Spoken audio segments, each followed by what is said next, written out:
Thanks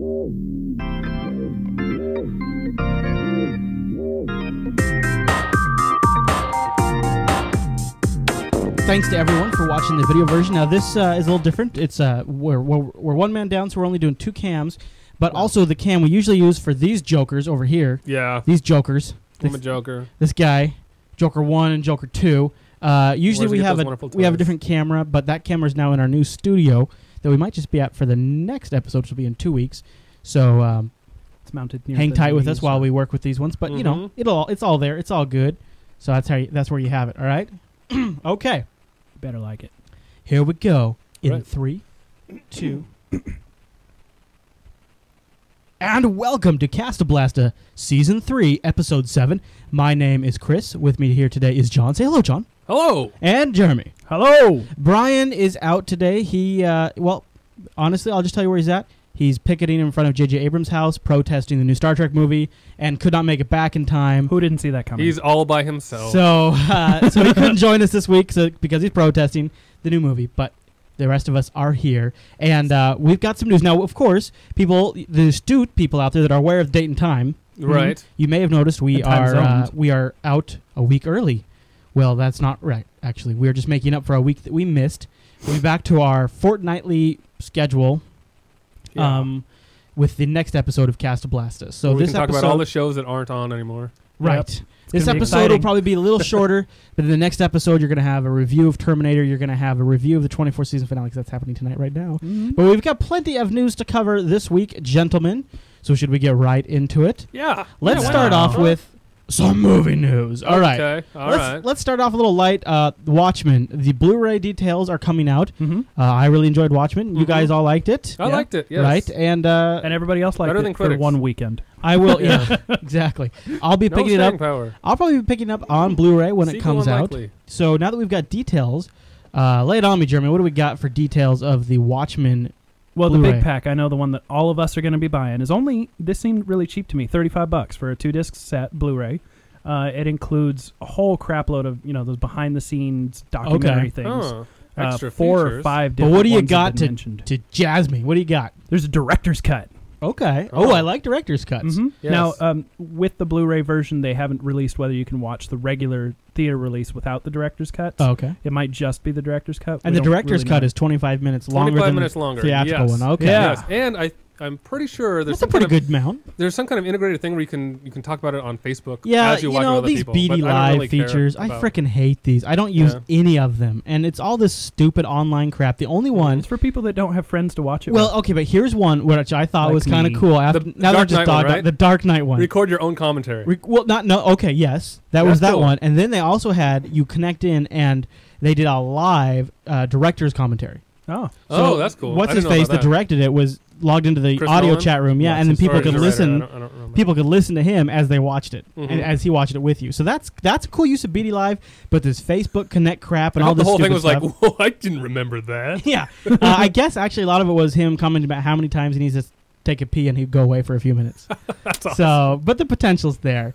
The commentaries on this are apparently video commentaries with a picture-in-picture, which apparently they did for the Goonies DVD. And they totally did for Goonies. I didn't see it either, but it's on the back. You can see them all grown up talking about it. I think it sounds neat. They're releasing the Star Trek, the original series remastered on Blu-ray, and they already did this for the HD DVD, but now it's coming out for Blu-ray, and some different content is like video commentary. So they got that extra storage space, so they're making it fancy, and there's picture-in-picture and all that kind of goodness. Well, cool. All right, so moving on in movie news, so that's Watchmen coming out soon. I don't know the release date on the Blu-ray. Did you guys catch that? No. I did not.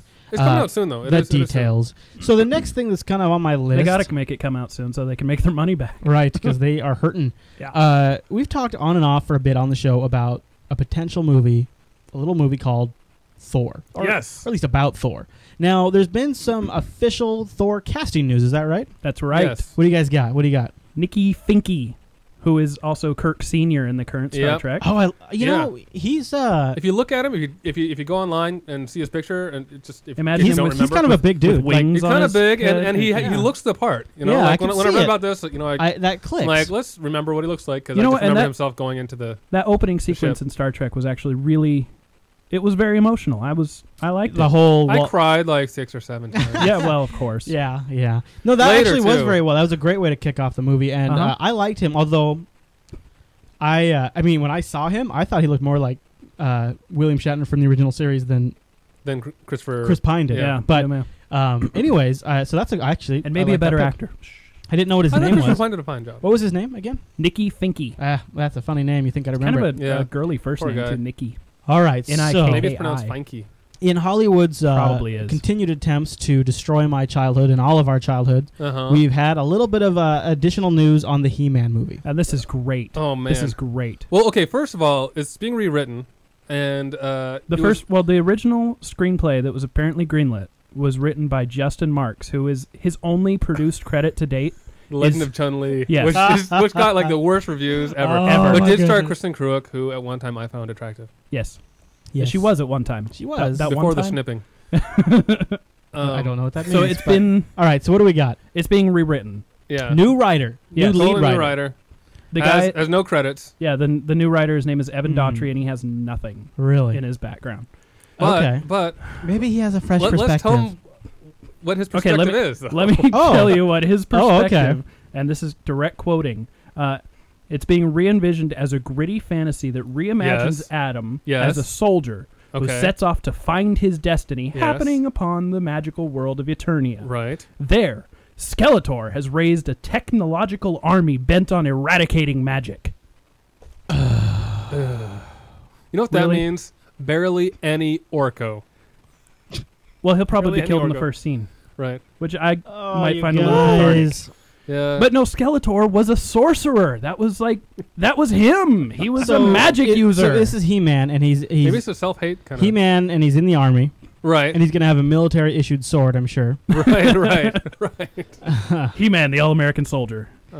Wow. So that grows as he becomes excited.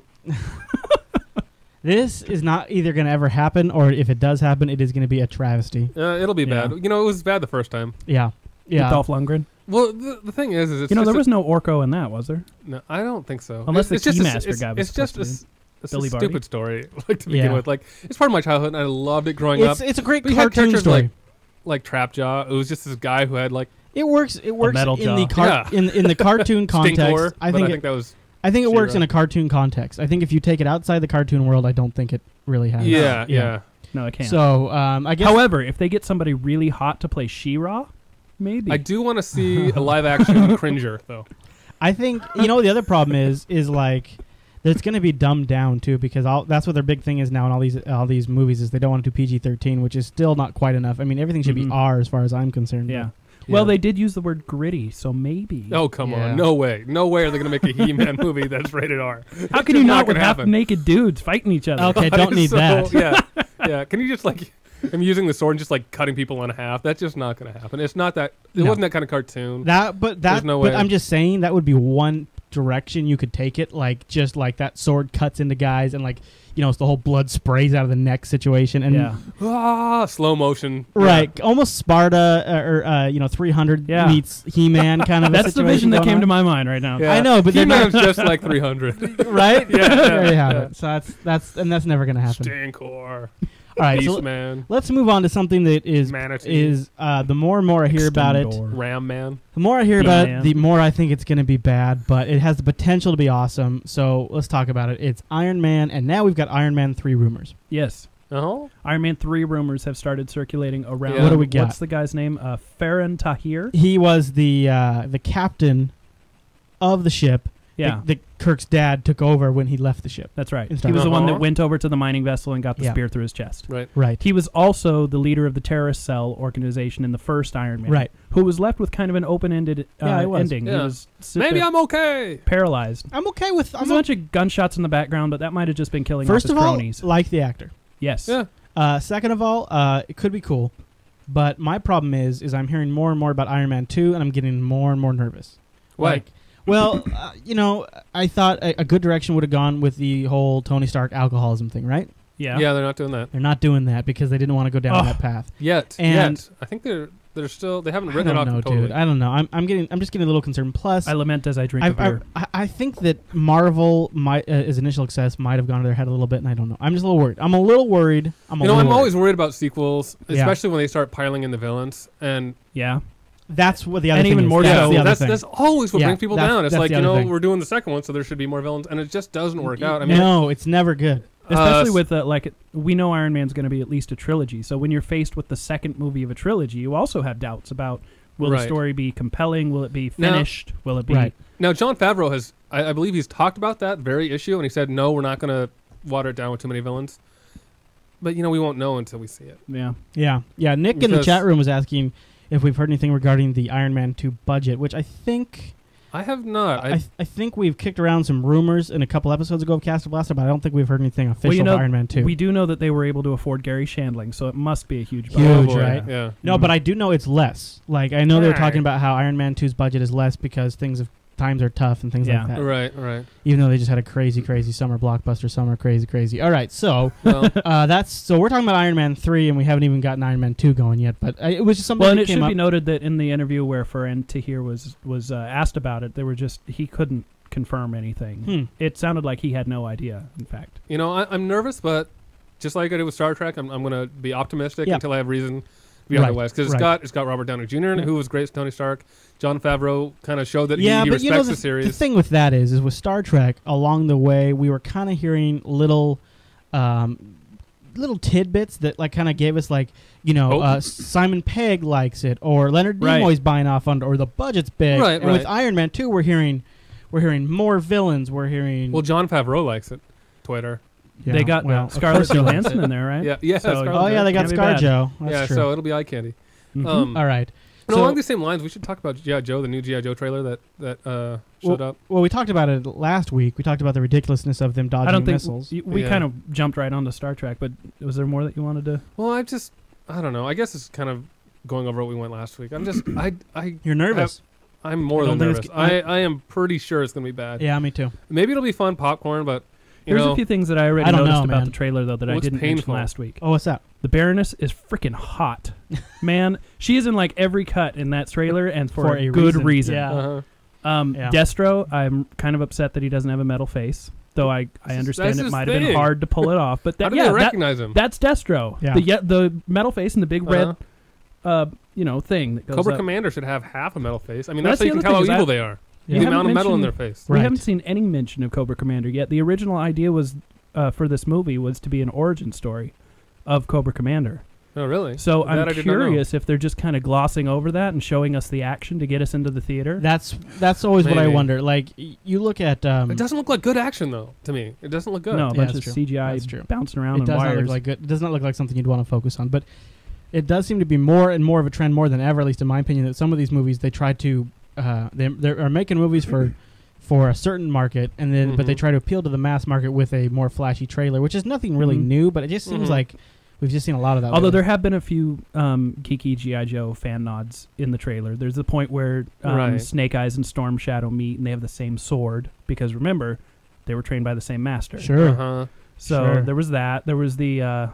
I think they hinted at the meeting between Destro and Baroness where they first meet up. And that kind of stuff. Well, that's... It's nice that they're not throwing everything away, I guess. Right. But it still looks bad to me. But if they really wanted to go, if they really wanted to go with the fanboy nods, they could have gone through and mentioned, and here's your new sidekick, Scarlet, or and named off the cast and told us who's going to be out there. They didn't even mention Duke by name. Yeah, that's true. That because you've seen that before. They do like a rundown kind of a with some really big actiony music. And all they should do for the trailers is do like the kid safety ads with just the more you know, or the knowing is half the battle. That's all you need to bring a lot of people in. They'll mention that at some point. Oh, they will, and it'll be painful then. But if they just did it solely in the advertising for it, it'd be funny. Like if they brought up the pork chop sandwiches or something. People don't know. If you don't know what we're talking about, go over to YouTube and do a YouTube search for.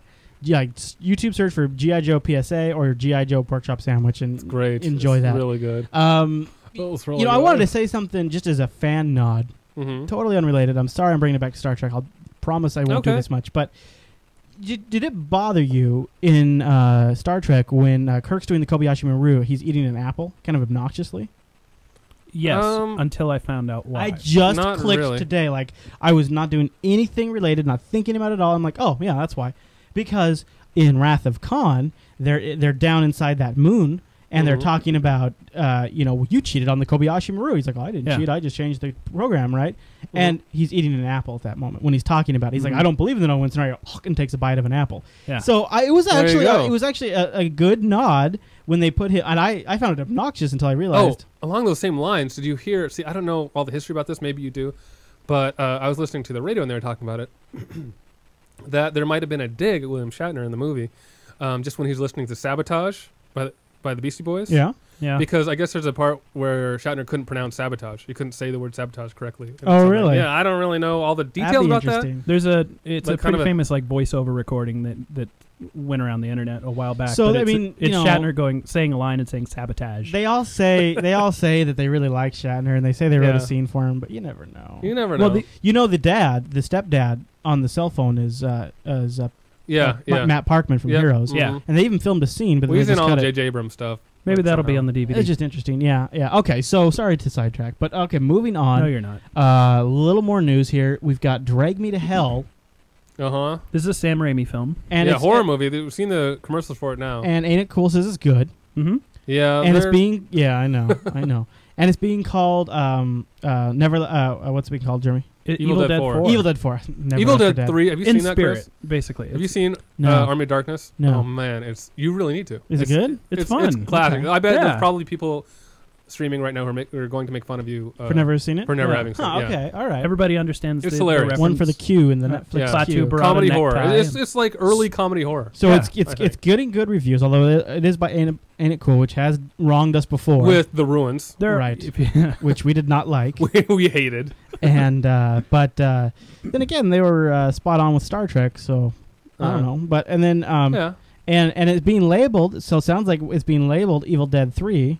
4. And Evil Dead 3 was good. So I mean, if it's being called that sounds good. Well, what I've heard, that comparison doesn't really make sense to me because because John calls comparison bubkiss. Well, I don't know. See, having seen the Evil Dead movies, and I haven't seen. I saw the Evil Dead 1 and 2 like a long time ago, and I wasn't super into it at the time. But Army of Darkness, I've seen plenty of times. I've seen many times, and that's comedy. And from what I've heard of, Drag You to Hell. Drag You to Hell, excuse me. Drag Me to Hell. Drag Me to Hell is that this movie is scary, really scary. Really? Yeah, like Scream and like everyone's jumping and crying and maybe peeing a little. And one of the reviews I read out there is it's probably the loudest film ever. Yeah, and that is so not Evil Dead 3. I mean, Army of Darkness has no scary parts. It's got all heart. Totally tongue in cheek. It's all comedy. Yeah, so you're saying you don't see the connection? Just from what I've heard about this movie so far and what I know about Army of Darkness 3 and even Evil Dead 1 and 2, even though I haven't seen them in a while, they're still kind of tongue-in-cheek. They're like super low budget. Gotcha. Not anything. But that might have been just a result of the what they had to work with. Mm-hmm. I mean, they couldn't make CGI skeletons by the hundreds. No. You think about the writing. So they were using these rubber things on sticks. The lines of it, like I'm the good Ash, you're the bad Ash. That is not meant to I know, be but scary. what I'm saying is maybe the script evolved from what they had to work with. I don't know. Yeah, I can see that. I mean, I know what you mean. I don't know, because he did the same kind of thing. The Frighteners, didn't he? Also, I'm pretty sure he also directed The Frighteners. That's kind of a horror comedy. Also, I think that's just what he was going for. Okay. Yeah, it's also a great film. That's interesting. Look into those movies that we're not talking about. Okay. So no, all right. So for the record, I have not seen Drag Me to Hell, but now after reading some of the reviews out there, I want to see. Yeah. It sounds like it could be fun. So just moving on to something that's kind of movie related news. I'm lumping it in here because we talked about it and we thought this is probably the best spot for it. Sony Corp, who is heavily involved in movies and Blu-ray and video games, has lost their butt. They've lost $1.1 billion this last quarter. First in 14 years. In a quarter, right? It's in a quarter? I thought it was a year, but I could be wrong. Oh, is it a year? Okay, that's not... Well, that's still crazy bad. But it's their first, just like John said, their first loss in 14 years. Well, I thought we covered like last season. I thought we covered a loss and we were attributing to the damn cost of the PS3. I thought it was Marvel. No, I mean, this includes, from what I've read, because I read about this article too, it includes a gaming division, but it's everything. Yeah, this is Sony Corp on everything. Look at this is Sony's history. A mini disc, hello. All these different little stupid Sony formats that only Sony supports. Proprietary, Walkman. The Walkman is the last big hit. I mean, besides the PlayStation. Well, the Discman. The PlayStation. The PlayStation. I mean, that line. Outside the PlayStation 2, what was Sony's last big hit since the iPod? PSP. No, not really, dude. Not PSP really? is not taking off that well. Yeah, I mean, PS2 was big. I'm not saying the PSP is not a great device because I think it is. Yeah, but they're still making money. You know, they make upstaged. decent like television, and there's other stuff. That's that true. I'm just saying, like in our show's scope. Yeah, in our show's scope, I don't know what they've brought to the table. The PlayStation 3 is a great device, but they lose money on every sale. PS2, they killed it. Everyone owns PS2 is still outselling the PS3. Yeah. Well, yeah, but PS3 sales are still going way up right now. They got a lot of exclusives. They have a lot of good games coming out. Blu-ray on the market. Yeah, and they've got great Blu-ray too, which is which is good. People are buying it for a player, right? But it's still interesting to see, and it makes you wonder. Now, along those lines, right? We talked about the PlayStation and the PlayStation 3. Now, there's been a rumor. It's already kind of been debunked, but I thought I would just talk about it really quickly. There has been a rumor of a slim PS3. Heard about it. And basically Sony came right out and said that knock it off, you guys. It's fake. But you know what? Looked cool. It looks cool, and the fact of the matter is there's several different shots of it. Yeah, and they got a cease and desist order. Like, the people who posted the pictures got a cease and desist order for posting the pictures. When you get a cease and desist, that generally means a little something. But and you know, the PlayStation 3, I think, is probably, in terms of hardware, the superior device to the Xbox 360. Yes, oh, it definitely is. In terms of games. But the one knock I would have against... And in terms of heat production. Well, and noise. Yeah. Oh, yeah, definitely noise. It does produce heat, but the noise, though, is it's nice and quiet. But I think, that said, it's still... The one thing I like about the Xbox 360 is that it's flat. And so it stacks, which, you know, may or may not want to do because of the heat issue. Right, I wouldn't. But as far as, like, the PlayStation 3 is... You can rest your discs on top of it. Of the Xbox? Yeah, your cases and stuff. Yeah, I just avoid putting anything on top of it. Well, yeah. It's general rule. I mean, it's known for overheating. But the PlayStation 3 with that curve, and it's big. Like, I have it in a cupboard. Yeah, it's a big, huge. It's nothing else can go in that space. And that's the problem with it. A slim version would be nice. But you can't stand it up. Then again, you know, what do they have, like a 3% failure rate versus the Xbox 60's 40% failure rate? So it's crazy. Yeah, you know, Bob's your uncle. Anyways, actually, it's Norman. Let's go on to some TV news because we've got a lot of TV news. So this is a spot if you haven't yet watched a couple of the shows. We're going to get to those in a minute. We'll cover the news first, and then we'll let you know before we jump into any spoilers. Yeah. Okay. All right. So we've got some mixed news. Right. Let's start with the good news. Okay. Dollhouse and Chuck are both back. renewed. Yeah. Both renewed. Okay. But there's stipulation. There's a but. There's a but. First, Dollhouse has no good lead-in now. It's awful. They have Till Death, which is like some like the big, tall, low-voiced brother from, it's the same, from Everybody Loves Raymond. Same time slot. It's Friday, 9 p.m., and before that is Brothers and then Till Death. And reduced budget. They had. I mean, that was one of the things in negotiation. They had to reduce their budget. Right. And although Joss says he claims he can do it for cheaper. He claims he can do it. In fact, the unaired episode that turns out we're going to be getting later on this year because of other issues. But he did that on a shoestring budget. He did that to prove that the show could be filmed cheaply. But nevertheless, you know, we're not going to see the same production values, and you know, we might lose some cast members too. Friday's bad. Friday's a death slot always. Friday with lead-ins of two sitcoms that have nothing to do with Dollhouse is very bad. No way to build your Now, audience. what they should do, if they actually cared, would be like a Fringe Dollhouse combo. Because that would be rocking. Yeah. Absolutely. And Fringe, that makes sense. And Fringe is now on a new time slot. Now it's going to be Bones Fringe because they really want Bones to be successful. So it's Bones, then Fringe on Thursdays. But see, I think they're wrong in this. Okay, now the problem with Fringe on Thursdays, though, is because it is up against, you know, whether you like them or not, it's up against Grey's Anatomy, which is big, and it's up against The Office, which is huge. Oh, yeah, it is, isn't it? So it's going to lose. It's on, like, it went from, like, the best slot in the world right after American Idol to one of the worst. Good point. Now, see, and they're trying to use Fringe's audience to bring Bones up. Yeah. But I think that it was the American Idol audience that was carrying a large portion of Fringe. No, we don't know. They've probably done some kind of research on it, but it still seems like a really bad idea. No, we know they're tards when it comes to that stuff. If they were talking to people that love American Idol every week, they're like, "Oh yeah, I love that." I'm just saying a Dollhouse Fringe combo that works. It makes would sense. have strengthened. Yes, and not in a Friday death slot. Genre. I mean, that's just in a Thursday slot or something. But then it's still the same competition. You know, there's just better times. Yeah. So speaking of, you mentioned something really quickly. You said, you know, that we're going to see that 13th episode. Right. We're going to see the 13th episode because they're going to air it in Europe, and Fox is afraid that due to pirating, we're going to just pirate the the episode, which I definitely would. Yeah, so they're going to air it anyway. You know, screw these guys. Yeah, screw them. So we weren't ever going to get to see it unless we bought the DVD set, which I may or may not do. I mean, honestly, I can't go around buying every frickin' series DVD set because they're so expensive. So we weren't ever going to see it, but the UK was going to see it. And then they decided, oh, well, you know, if the kids are going to pirate it, we might as well release it. Well, screw you. I'm sorry I'm watching the content that you've made for me to watch. My apologies. I'm sorry to put you out, everybody. Made by the creator and intended to be shown. Yeah, my bad. Sorry about watching your stuff. Right. So, okay. Now, along the same lines, we've got Chuck's been renewed, but it's the same song and dance. It's only been renewed for 13 episodes and a lower budget. So the rumor is they're going to cut at least some staff members, some of the show people. And people in the show, or you mean people in the show? People in the show. At least one major character's going to go. I don't know. You know, Morgan? Maybe Morgan. They said he was going to Hawaii anyway. Let's get rid of He Chuck. seems like He's the guy. terrible. I mean, they could get rid of like Lester, and they could get rid of Jester. Yeah, they could get rid of Jester. I agree. And the Tony from Arrested Development. I'm a little nervous about only 13 episodes because it's such a great show. It's a fun show to watch. It's something I look forward to. You know, it's technically sci-fi, but it's really more of a comedy show. It's comedy, action, with geek, hot blonde, and they constantly do geek nods, which I appreciate. Yes, always. They acknowledge their audience. How many That's I mean, lovely. so many different Back to the Future. I know nods. It's great. And Tron. So. Just one quick note while we're talking about lineups, though. Yeah, lots of Tron. Is 24 is staying in its Monday slot during the mid-season. So 24 is not moving. So if you're a 24 fan, 24 has been in that same spot for quite a while. It does well there. It does very well. Yeah. And this has been a good year for 24.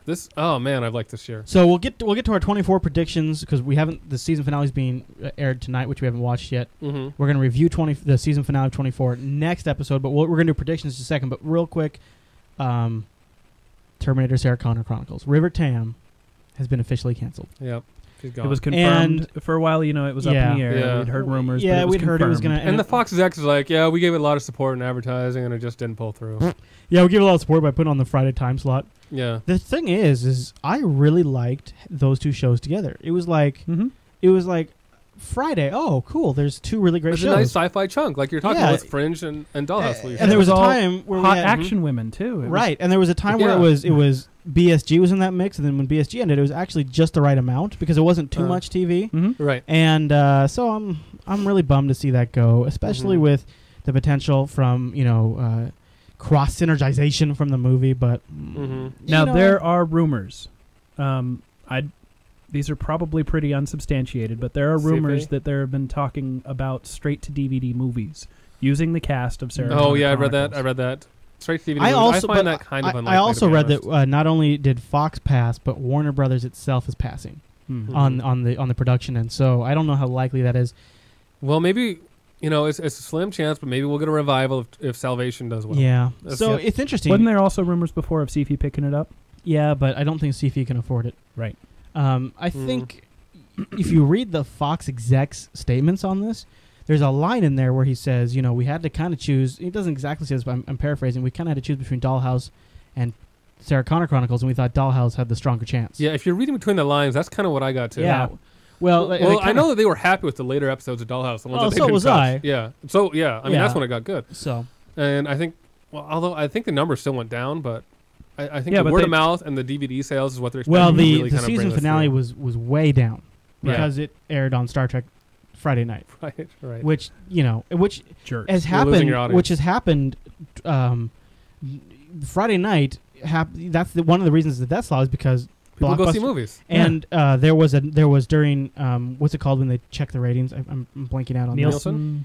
When they do the big push to get their ratings as high as they can, they always do something really dramatic. Sweeps. Yeah, during sweeps, there was a movie that came out, and Sarah Connor Chronicles ratings were way down because it was a movie that we all went and saw. I forget what it was. It was one of the Watchmen. And I think actually it was Watchmen. Probably was Watchmen. And so they've kind of gotten boned twice now by that. But anyway, so these people are Fox, executives which is also in the media world. This is what I'm saying. We just figure that kind of stuff out. I know.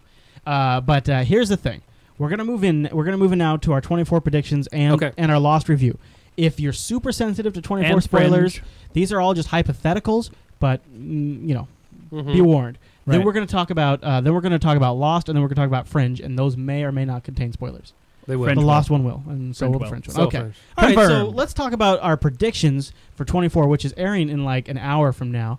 Oh boy! I predict that I will watch as much of this episode as I watched of the last episode. You really should watch this series. You should. It's been so good this year. Here, I'll just give you mine. So shamed. Jack is infected, right? And I predict that Jack will not be healed by the end of this season.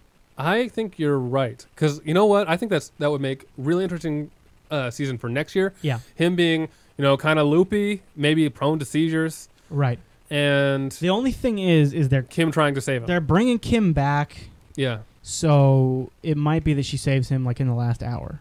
She came back to get abducted, which I think is just ridiculous. By mountain lion? It is a crime against story writing, is what it is. It is a crime against story. It's a crime against the show. It is, because like, why bring her back if that's her only purpose? Because it is the one thing that what they have. That being said, I really like this season. What they have is they have themselves a situation where the psyche of Jack Bauer is such that he doesn't give an S if he dies. Right. So Kim Bauer, now that Audrey's gone, Kim Bauer is like one of the few things remaining that will make Jack do whatever it takes. And you're my reason. When the last episode ended, they contacted Jack and said, "We've got Kim. You have to free Tony." And now Jack is in that situation, and those do make for amazing Jack Bauer moments. Those are fun. Yeah. Because that's when he gets angry. But you have to live with the Kim Bauer stupidness to get there. Right. And that is the unfortunate part. Now, so it's a bold prediction, but I think he might not be healed, although I'm worried they're kind of leaning that way. They have to do it in 2 hours. They got 2 hours in tonight's finale. What do you think? What do you think? Tony gets away? I hope he gets away. They need a new I think he's our new Nina. Yeah. And he would be a fantastic Nina. Yeah, he really would. I want him, if they're going to make him the bad guy, I want him evil. I want him evil and cunning and we need some motivation, do you think? I mean, that's kind of a girly aspect of it for you to look at, but I'm like, what is Tony doing this for?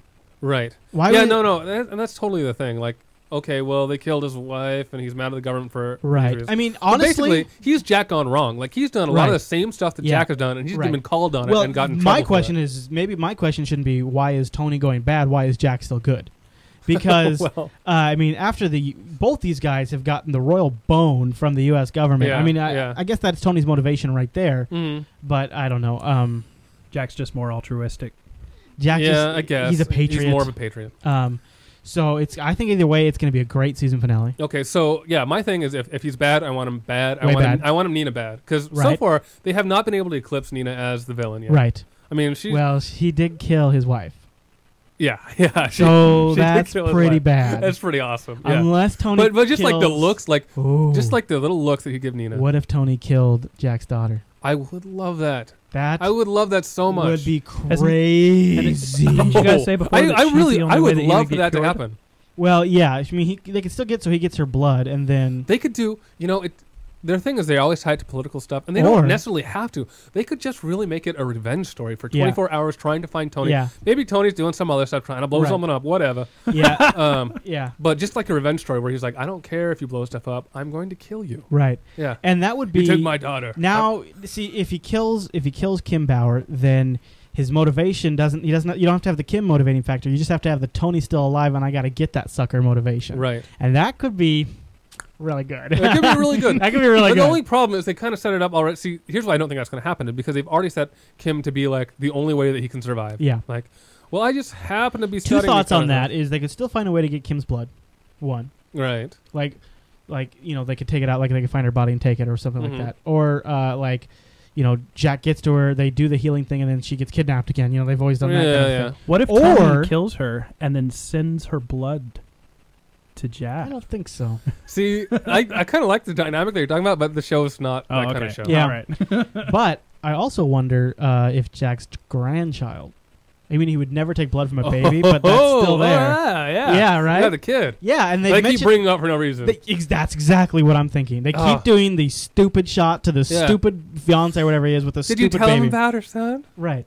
So the only thing the only thing I could think of is that they're doing that to establish the fact that bloodline is there. So, I don't know.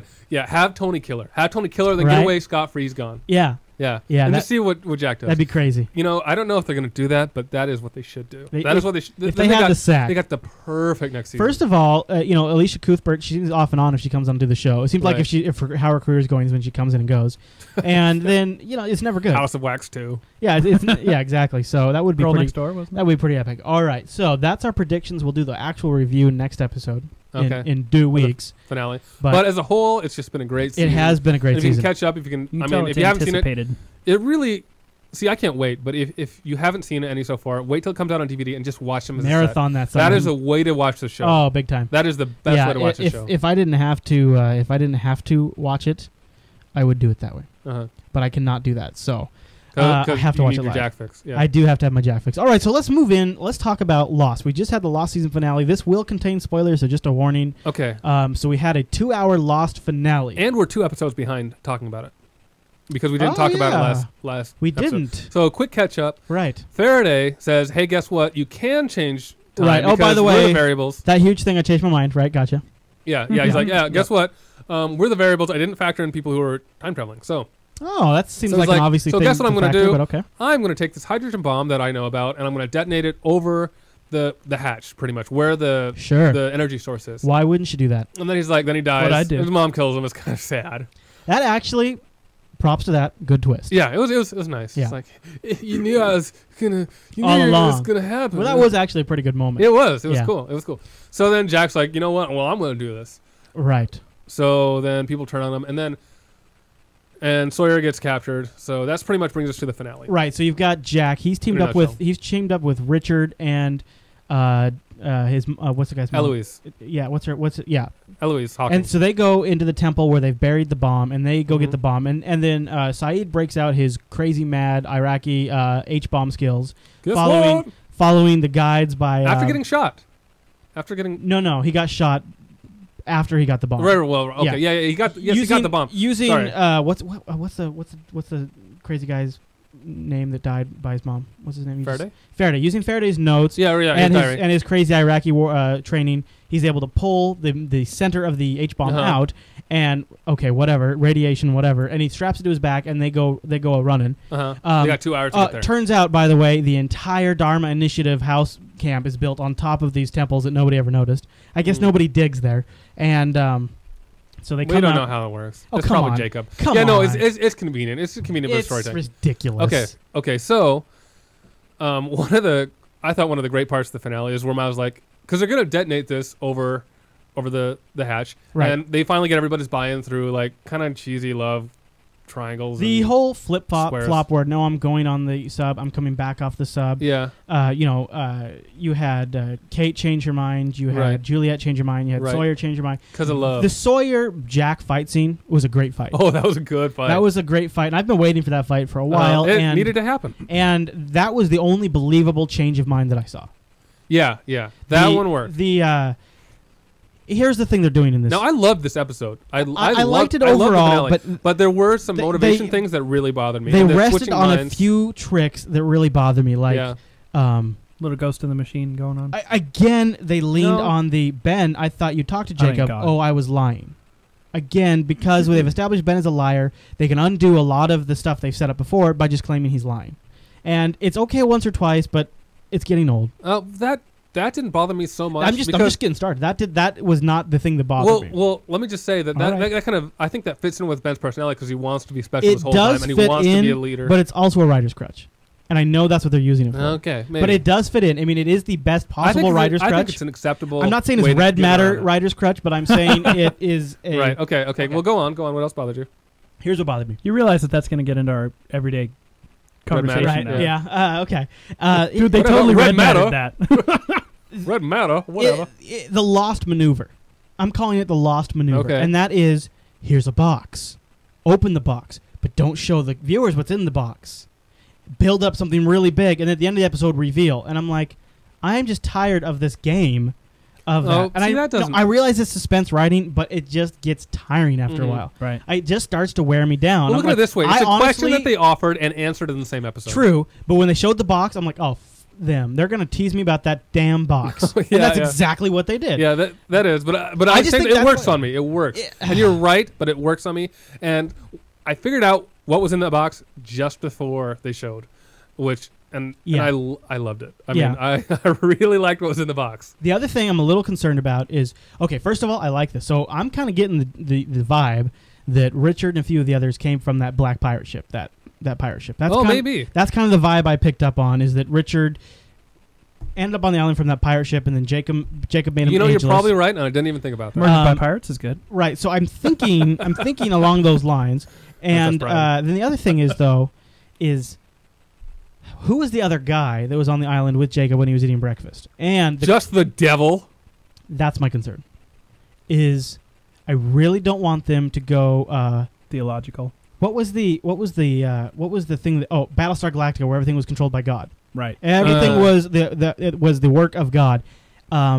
No, this needs to be based, I think, in science. Like, I don't care if it's magnetic fields. No, I don't care. They've already done some spiritual stuff. You know, you've already seen like the ghosts, Jacob, stuff like that. You could throw a couple of things in, but I don't want it to go that route. And you know, if Lost had done it first, they've been playing BSG, with these. I still think it is. I think I think the spiritual beings route is a way to come up with these fantastical scenarios that then you just explain by, oh, well, God did it.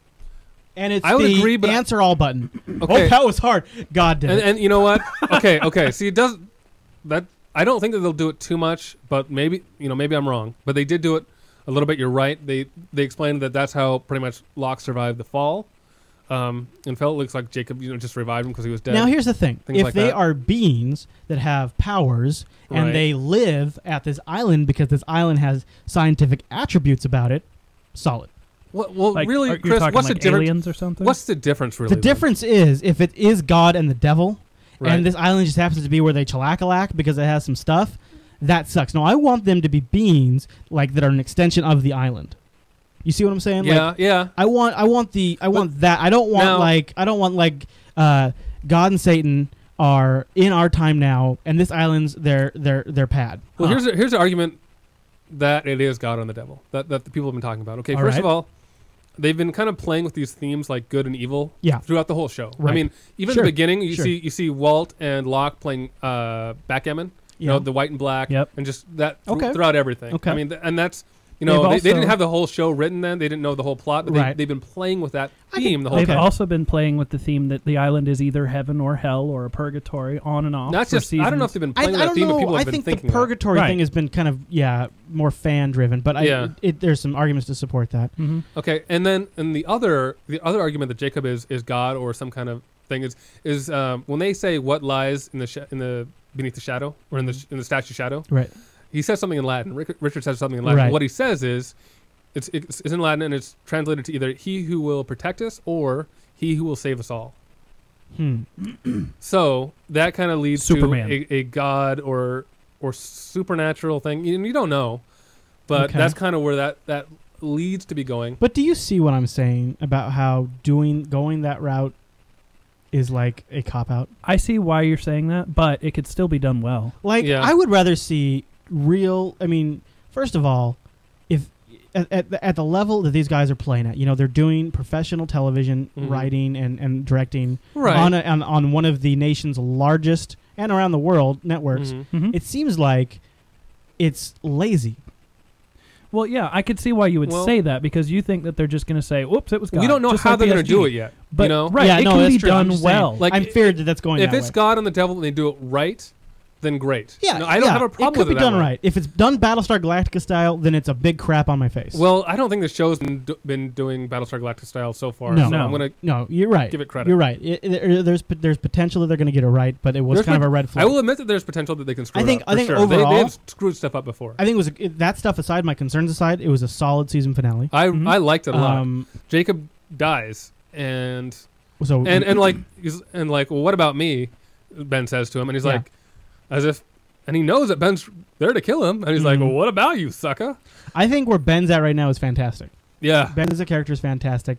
Ben's pretty much, it showed another level of Ben and how he seems kind of vulnerable. Yeah. But, still kind of a liar and conflicted. And we don't know what's going on with Locke. Is he possessed? Is he he's dead. He's dead. So what is the Locke being? He's been able to release some information. The Locke being is that other guy on the island. The Locke being is that other guy. That's the whole loophole. They pretty much told us as much when they said, "Well, you found your loophole."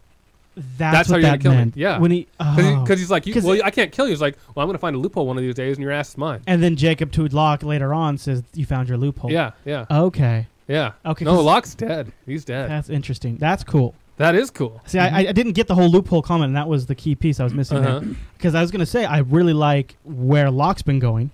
So I thought that was really fun, and I think where the only other concern I had is we've had the H-bomb explode now. Yeah. And so what's going to happen? If our cast that's in the 70s arrives back in present, or whatever happens, what was the whole point of the 70s story arc? Because they changed nothing. And Jacob died. No, actually, that happened in the present. You're right. No, I don't know. And I don't know how they'll handle it. Other than fun and kind of interesting. Just like Brian is always saying, so much happens that just doesn't matter. Yeah, well, that's the show. Realistically, he says that, but that's actually true in most shows. Well, I'm just saying, if they come back to the present, if they're not in the 70s, I just had to butt that in on his behalf. No. Well, that's exactly what the case is. You're right. But we don't know. We do know. Here's something that I do know: Juliet's not going to be on next year. She's gone. Yeah, she's going to be on V. Show, we should actually talk about that. Yeah, she's going to be on V. Yeah, which is pretty cool that they're doing V, by the way.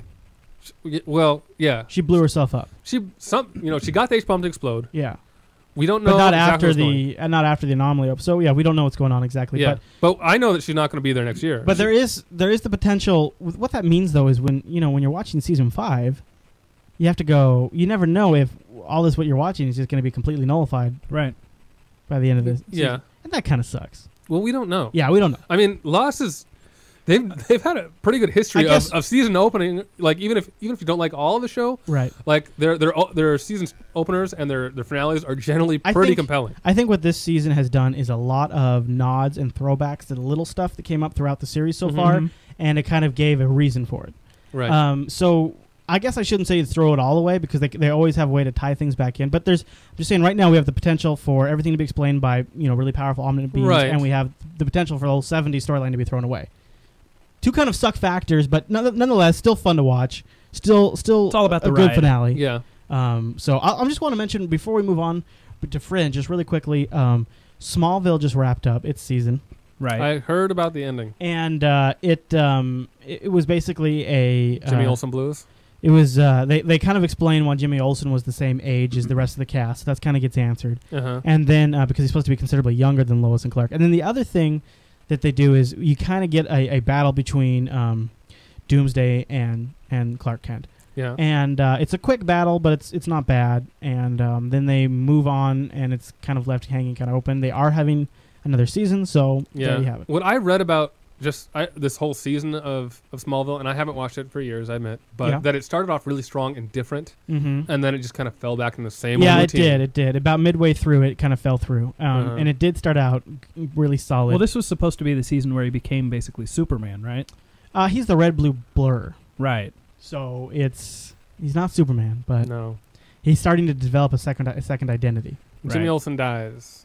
Well, kind of. He's got a kid or something, right? No, he's got a younger brother. Named Jimmy also. I'm Jimmy One. No. Is it like George Foreman? Jimmy Olsen. Jimmy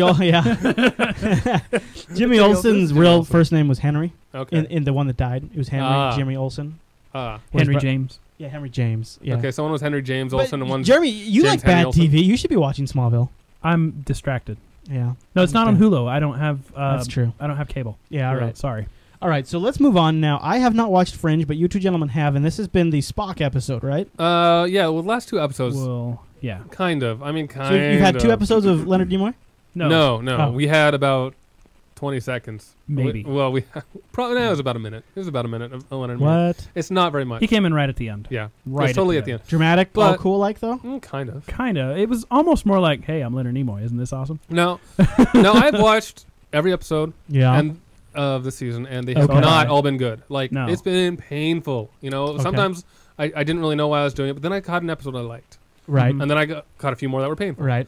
And these last 2 I was pretty interested in because what they're doing is they're kind of showing where everything's coming from, and they're working the whole multiverse kind of strategy, which I really find interesting just in general. The idea that reality splits with every choice that anybody ever makes. Right. So yeah, there's an infinite number of universes. Okay. And that's so in the universe that Fringe is taking place in. William Bell, who's the co-founder of Massive Dynamic, which is like this kind of big major shady corporation that also the former lab partner of the dad Walter. Yeah, right, Walter. And he's like, well, where is he? Well, it turns out he's been hiding, living in another dimension. Oh. And this stuff's been going on. So really? kind of find that out at the end. So he's just like... The episode itself of the last two have been like the main plot. The main plot has just been kind of so-so. So I didn't realize Leonard Nimoy was only in this for 20 seconds because when they talked, they said, yeah, he in an interview said, yeah, I'm in the season finale and I'm signed for 2 other episodes. Yeah. Well, yeah, he's a big character. I mean, the founder of Massive Dynamic is a big role. So I need to catch up over the break so I can watch Leonard Nimoy. Yeah, and you're going to not enjoy a lot of it. Do I need to watch it all? No, there's probably... Is there like a midpoint where I can jump in? To get to the point where you would enjoy the finale, you probably only have to watch about 5 or 6 of the... Before the finale? Yeah, and you can just... Not in a row even. You can just go choose them. Because a lot of them are just standalone episodes. That's what I'm going to do then. Yeah, but there's some good stuff I'll go over it in there. There's some like... Yeah, I'll just do that. Some nice stuff hidden among the garbage. Right. I mean, because I had it on my DVR for a while, canceled that, deleted it off my DVR. Yeah, no, it was funny. Because of the whole idea of a multiverse, I really like everything that it could do. Like all the potential and the storyline. It was funny, right? Leonard Nimoy was being interviewed when he was talking about how many episodes he's in. And he's like, so did you watch the interview? Did you watch Fringe? I think it's like the Today Show or something. And he's like, yeah, I watched like the first 2 episodes. I like watched the first 4 episodes or something like that. So it was, you have more staying power than Nimoy. Yeah. Well, the man has less time while you were watching it. Yeah. Well, I did it first. The man's doesn't have a ton of time, so he had to make his call. But okay, so good finale. Yes. Yeah, decent enough finale. Yeah. All right. And what I like is that they can kill off characters and like bring them back different. In fact, there's already a hint that they have. Yes. In fact, there's already confirmation. That's right. Confirmation. Yeah. Walter's son is not from our regular universe. Yeah. He's pulled from some other universe. We found out in the season finale. Really? In fact, that's just kind of cool that they can do that. Now, does that concern you? That means that no one's ever dead. It does a little bit, but I think that there's ways that they can get around that. There's. Okay. We'll see. We'll see how they. This point shows no one is ever dead, anyways. So right. We'll see how they abuse it. Because they'll probably get abused a little bit. Right. And they can always do something like, well, this person's character is the type that would always have made this choice. So in every reality, he's going to die. I don't really buy that, but maybe into the universes that they go to, they're always dead. Right. So we'll see. We'll see, because I don't know how much. But they made a few neat little hints. The only thing is, and I don't know, maybe I'm on his kick tonight, but that does lead you down the fate path. Yeah. It was always his fate to die. Right. No, you see, I don't think that they'll do it that way. All right. But you're right. That could be a huge crush. If someone dies and they keep bringing them back, I'd be really upset. But then again, heroes, no one's ever dead. That frickin' stripper chick is back. Kill her. And there's people are always let her die in a fire again. Starbuck blew up in a nebula, and then she's back. Yeah. And then the explanation is, well, God did it. Yeah. Right. Then she disappears. Yeah. That's going to be the final. See you later, suckers. Heroes is that it's all God. So Mohinder is God. Let's wrap this up. The show's just about done, so let's wrap this episode up with a little bit of video game news. We don't have much. There isn't a whole lot because the whole video game world is basically on hold. E3, right? Yeah. So, is that going to be next episode? June 1st through June 4th. So I believe so. Yeah. So we're gonna have 24 review, Terminator, and E3. No, actually, E3 will still be going on during our next episode. All right, so we might do one episode after that. All right, but here's what we do know kind of going up to it is we've talked on and off really briefly about the new Batman game, Batman Arkham Asylum, that's coming out, and it's been delayed. It's been delayed, yeah.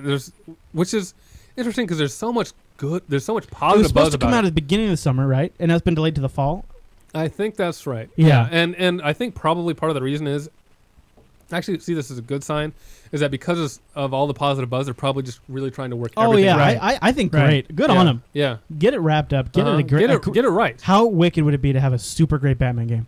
Awesome. I think that's what we're seeing right now. I mean, like the Asylum is just like the perfect scenario for Batman to be in. He can fight all these villains without Has there been making sense. Any word regarding multiplayer? None that I've seen. I don't remember. I am going to go down there and strangle a developer if this game does not have multiplayer. Well, what would you do? A bunch of Batmans? I don't care, dude. It's 2009. Every game should ship with multiplayer. I don't care if I got to be Robin or freaking Batgirl and somebody else has to be Batman. I want to do that stuff. Right? Dude, why don't you just go Gordon? It'd be cool. Yeah, right? Or Alfred. Okay. All right. So just one more thing to talk about. We've talked a lot about Marvel vs. Capcom. Marvel vs. Capcom 2.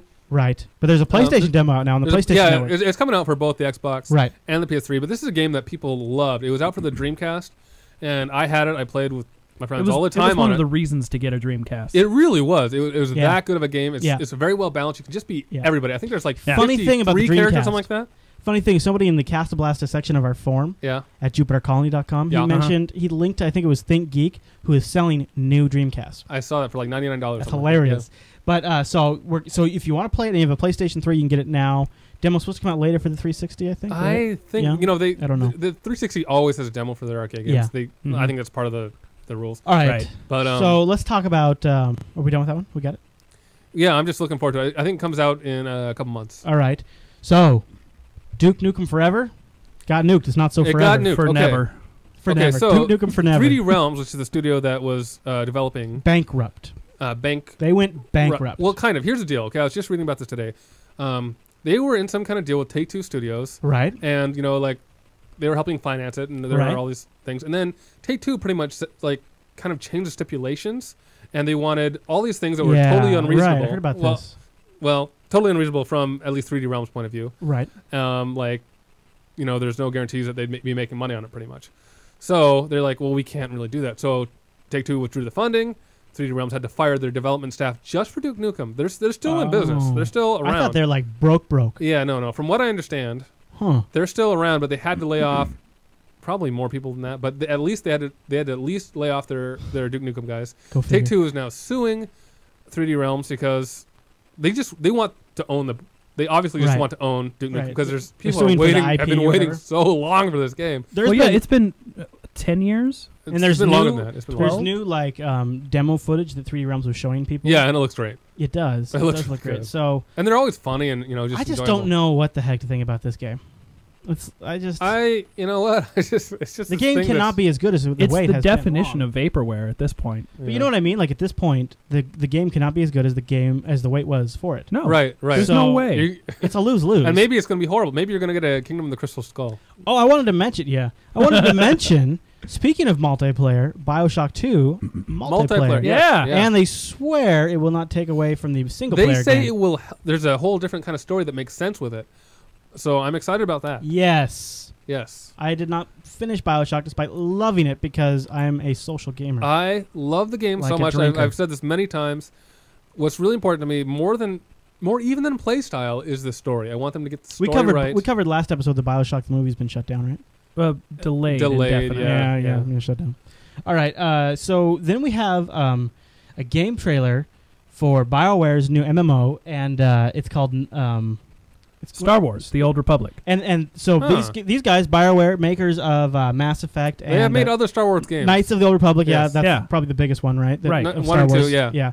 So what's this game about? I think Raven did too. Well, the Old Republic. And this is actual in-game footage is coming out. Yeah, it's going to be coming out soon. Apparently to be released at E3. So we'll have more to talk about later. It's not pre-rendered stuff though. They're doing a lot of stuff. We're gonna see stuff for like BioShock 2. We're gonna see Final Fantasy. 13? Assassin's Creed 2, the Dead Space sequel, Dead Rising. Dead Rising 2 looks really good. Okay. Deus Ex 3, God of War 3. All right. All sorts of great stuff coming up. Well, there you have it.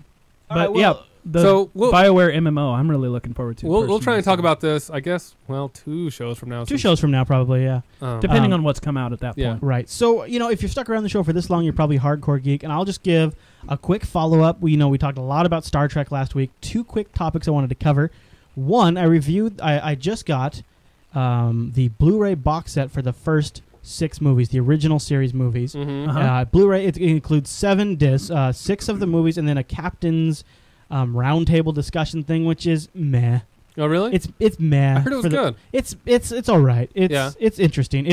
Now you know so much about Star Trek already. Would it be really good? That's the problem. Would it be really good for your local person, or not your average person, who I suppose does not have quite as much knowledge as you do? I suppose. See, the thing is regardless, they had Riker, they had Guinan. Whoopi Goldberg was the host. They had Kirk, Spock, and they had Picard, Patrick Stewart. Uh-huh. Mm-hmm. And it was basically just talk about your experiences and stuff like that. But at a certain point, with the exception of Leonard Nimoy, which they did not talk about the new movie at all.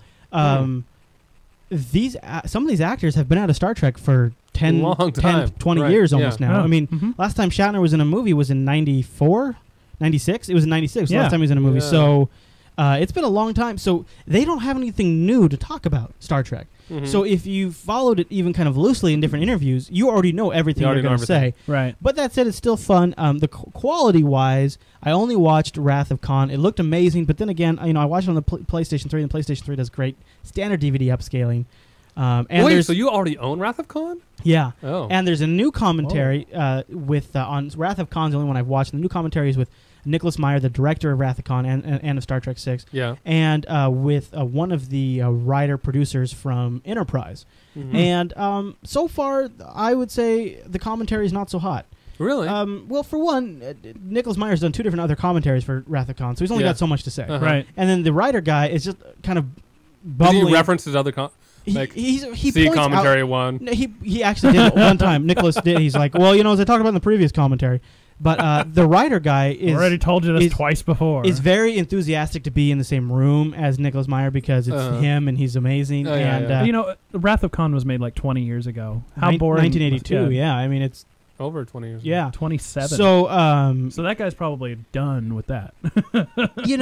He is, but in the same sense... Known for it, though. He's known for it, yeah. And... so it's interesting, though. Like they bring up, like the writer guy from Enterprise brings up a few interesting things I never thought of. Like there's one steady shot where William Shatner walks in the turbolift, and then Kirstie Alley joins him, and then the camera never breaks, and then they end, and the turbolift doors open, and they're on another deck. Yeah. And the writer guy points out, hey, I noticed this is one shot, and you change decks, but you never make a cut. How did you do that? And Nicholas Meyer's answer is, well, I can't give away my secrets. But they did the same thing in... And I'm like... And then there's another one. There's another with early on where Khan is still on the planet, and he points out something just like that, and then he's like, I can't give away my secrets. And I'm like, dude, it's the freaking commentary. It's been 27 years. And it's been 27 years. You can't give away your effing secrets? Yeah. They do the turbo lift thing at the Star Trek Experience in Vegas. Yeah, they do. Yeah. It's probably the same exact technique. But anyways, it's still interesting. It's interesting to hear his psychology for making the movie still, so it's all very good still, and it's I got it for $80 off Amazon. If you love the behind the scenes stuff, then it's a good buy. And they've got a new interactive computer library system where they overlay icons throughout the movie, and you can use the remote to click on stuff and then bring up the LCARS computer and tell you all about it. That's cool. Interesting enough. So, and I'm sure other movies have other special effects and things like that. Other things. There was probably, I guess there's something like 16 hours worth of new footage and behind the scenes stuff. Yeah, like they had interviews with some of the design guys. Interesting stuff. Definitely worth the money. Plus, it's great to have Star Trek in yet another format. Right. So, but yeah. So, and then just I wanted to one thing regarding the movie is the Star Trek movie, Star Trek 2009 movie. Maybe you've heard of it. It's still doing crazy great. It had a phenomenal third weekend. Or second weekend, second. And despite Brian's predictions, they are just a few million short of actually the mayor of Wrongtown. Sure, pick on the guy. He's not here. Sure. They are just a few million short of making what they cost. That's I believe before right now, international. They're at 147. Before international, before DVD sales, before toys, merchandising, anything. Right, and this is going to make them a lot of money. Star Trek traditionally does box office only. Star Trek, the traditionally movies do very well in DVD sales. Yeah, right. So if they're already close to recouping production costs, just by box office sales. Right. So cool. Yeah, they're in pretty good shape. And I listened to an interview with the writers. Yes. And they have an official commitment from Paramount to start writing the second movie. Now, that does not mean there's officially a second movie, but they have officially been requested and have a contract now to write the script. Yeah, it's Paramount's choice whether they pick it up or not. Which, by the way, there has been even more rumors that Kirk and or Khan will make. Yeah, I do not like those rumors. The rumors are kind of based off maybes and ho-hum answers. I could live with Khan Abrams. because I could live with Kirk. I could not live with Khan. I do not want to see Khan in there. I agree. I don't think I could live with Khan. Kirk would be fine with me, but Khan, I think that's done. Plus, it was done well. It was done right. We don't know if Khan is even on SETI Alpha 4 or SETI Alpha 6 right now. I mean, we don't know because we don't know if the whole Space Seed episode will ever happen. And but then again, that's J.J. Abrams that's saying that, and J.J. Abrams is not even. Yeah, he's not necessarily going to direct the next one. Yeah. So interesting enough, but no, I was not happy to hear those rumors. All right. So I think that just about wraps up this episode of CastaBlasta. Okay. If you want to, catch us in 2 weeks. We'll be back out. We come out on Tuesday nights. We're a little early this week, but hey, it's always good. Hit us up at the forum. Go over to JupiterColony.com. There's a section in there just for your geekiness. It's the CastaBlasta section, and you can leave us feedback or ideas or talk about Dreamcasts that are going on sale, whichever you like. All right, guys? All right. All right, everybody. We'll see you in 2 weeks.